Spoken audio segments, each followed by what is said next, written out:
Assalamualaikum warahmatullahi wabarakatuh. Bertemu kembali kita pada hari ini dalam KBM Daring, masih dalam materi yang sama seperti minggu lalu, yaitu surat lamaran pekerjaan. Nah, pada hari ini Ibu akan menjelaskan bagaimana tentang surat lamaran itu. Sebelumnya, tolong sebelum beraktivitas kalian berdoa, kemudian lanjutkan mengisi absen, dan jangan lupa untuk selalu menerapkan 3M ya, untuk prokesnya, atau memakai masker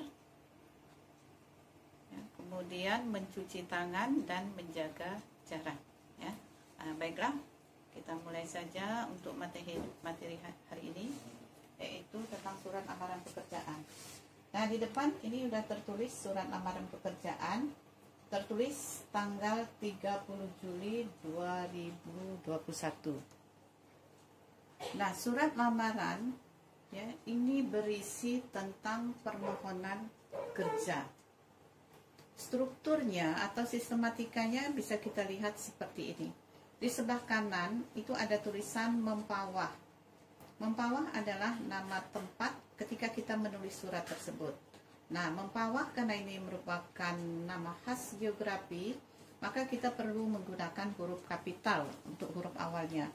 Kemudian setelah mempawah ada tanda baca koma, dilanjutkan dengan tanggal kita menulis surat, yaitu 30 Juli 2021. Nah, Juli nama bulan juga, huruf awalnya ditulis dengan menggunakan huruf kapital. Kemudian kita lanjut di sebelah kiri, lampiran. Lampiran di sini tertulis 3 lembar sesuai dengan isi surat kita. Nah, di sini kita melampirkan beberapa keterangan. Ya. Nah, ini yang pertama daftar riwayat hidup, yang kedua fotokopi ijazah S1 dan transkrip nilai, dan yang ketiga pas foto terbaru.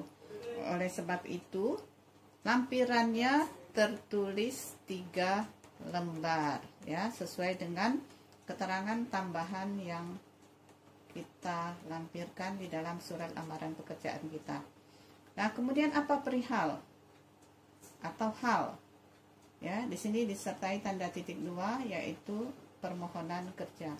Jadi kita menulis surat lamaran pekerjaan ya, karena kita membutuhkan suatu pekerjaan. Apa pekerjaan yang kita butuhkan? Nah, di sini tertera lowongan yang terbuka, yaitu sebagai staf administrasi ya, pada suatu perusahaan. Nama perusahaannya PT Dirgantara ya. Nah, setelah perihal lanjut lagi ke nomor 4 ya. Jadi nanti nomor 1 bisa kita buat di sini sistemnya. Nomor 1 itu tempat dan tanggal surat, nomor 2 lampiran, nomor 3 perihal, nomor 4 alamat surat. Nah, adalah Direktur PT Dirgantara yang beralamat di Jalan Merdeka 112 Pontianak. Nah, jalan di sini kita tidak menyingkat ya, jadi kita tulis jalan, kemudian huruf awalnya huruf kapital, kemudian nama jalan juga menggunakan huruf awal huruf kapital, yaitu Merdeka, kemudian tanda diberi tanpa diberi tanda apa-apa ya, 112 Pontianak. Ini juga tidak kita titik, juga tidak kita garis bawahi ya, karena tidak ada hubungannya. Kemudian lanjut ke bagian nomor 5. Nah, nomor 5 salam pembuka. Ini namanya salam pembuka. Jadi salam pembuka yang sudah umum digunakan, yaitu dengan hormat. Kemudian kita beri tanda koma di sampingnya. Nah, dengan hormat ini posisinya sama, mulai dari lampiran, perihal, yang terhormat ya, kemudian dengan hormat atau salam pembuka, ini posisinya sama di sebelah kiri. Barulah kita masuk ke paragraf pembuka. Nah, ini salam pembuka, ini paragraf pembuka. Paragraf pembuka kita sampaikan dari mana kita ini adalah salam pembuka, dan ini pembuka surat. Nah, salam pembuka ini yang umum digunakan adalah salam pembuka dengan hormat, kemudian kita beri tanda koma.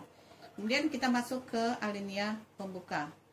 Nah, alinea pembuka ini kita berikan informasi dari mana kita memperoleh pekerjaan, lowongan pekerjaan itu.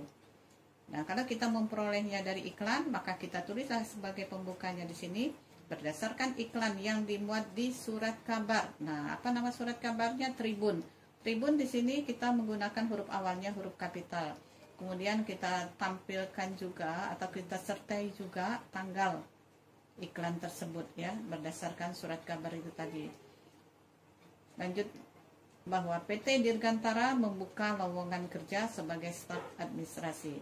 Nah, kita sampaikan juga di sini lowongan yang diinginkan. Berikutnya kita masuk ke bagian isi. Nah, ini isi nih. Isi. Saya yang bertanda tangan di bawah ini nama. Nah, di sini kita buat rinciannya. Nama, tempat dan tanggal lahir, alamat, nomor kontak, kemudian pendidikan terakhir. Nah, semuanya diawali dengan huruf kecil karena ini rincian ya. Jadi kita gunakan huruf kecil, kemudian isinya nama orang ini kita gunakan huruf awalnya huruf kapital. Jika namanya terdiri atas 3 kata, maka setiap huruf awal kita gunakan huruf kapital. Ika, nah I-nya huruf kapital, Merdekawati, M-nya juga huruf kapital. Nah, ini gelar yang mengikutinya, jangan lupa setelah nama beri tanda baca koma, kemudian tampilkan gelarnya. Berikutnya tempat, ini kita beri tanda koma, kemudian tanggal lahir ya, atau tempat dan tanggal lahir boleh juga. Nah, Pontianak, nama khas geografi juga menggunakan huruf kapital, nama bulan juga di sini menggunakan huruf kapital. Kemudian berikutnya alamat, Jalan Merpati. Nah, Merpati menggunakan huruf kapital, ini juga menggunakan huruf kapital. Blok B nomor 1 Mempawah, jadi tanpa diberi tanda apa-apa. Kemudian nomor kontak, silakan masukkan dengan nomor kontak yang kamu miliki. Kemudian pendidikan terakhir. Nah, misalnya kamu adalah sarjana ilmu sosial, ya kan? Sesuai dengan gelar yang mengikuti nama kamu, silakan dimasukkan. Nah, masih bagian isi. Setelah data ini kita masukkan, kita sampaikan apa maksud kita menyampaikan data ini. Nah, di sini bermaksud mengajukan permohonan untuk bekerja di perusahaan Bapak sebagai staf administrasi. Kata bermaksud kita ambil di posisi sama sebelah kiri ini. Karena di sini kita tidak memberi tanda baca titik, maka di sini kita menggunakan huruf kecil ya, karena ini masih anak kalimat lanjutan dari sini. Hanya ini berupa data pribadi ya atau identitas ya, kemudian ini menyampaikan maksud ya, kita menulis surat. Nah, kemudian saya mempunyai keahlian mengoperasikan aplikasi paket MS Office, internet maupun surat menyurat dalam bahasa Inggris. Jika tidak memiliki keterampilan seperti ini atau keahlian seperti ini, boleh tidak dimasukkan ya. Kemudian masih dalam isi, sebagai bahan pertimbangan bersama ini saya lampirkan. Nah, ini tadi keterangan tambahan yang diperlukan karena di sini permintaan atau syaratnya ada 3 yang harus kita lengkapi, maka kita tampilkan persyaratan ini. Jadi kita harus mengisi atau melampirkan sesuai dengan kebutuhan. Baru kemudian salam penutup. Nah, ini salam penutup. Demikian surat lamaran kerja ini saya sampaikan dengan harapan dapat diterima. Atas perhatian Bapak, saya mengucapkan terima kasih. Nah, kemudian di sini format saya. Nah, nama penulis ya, Ika Merdekawati Esos.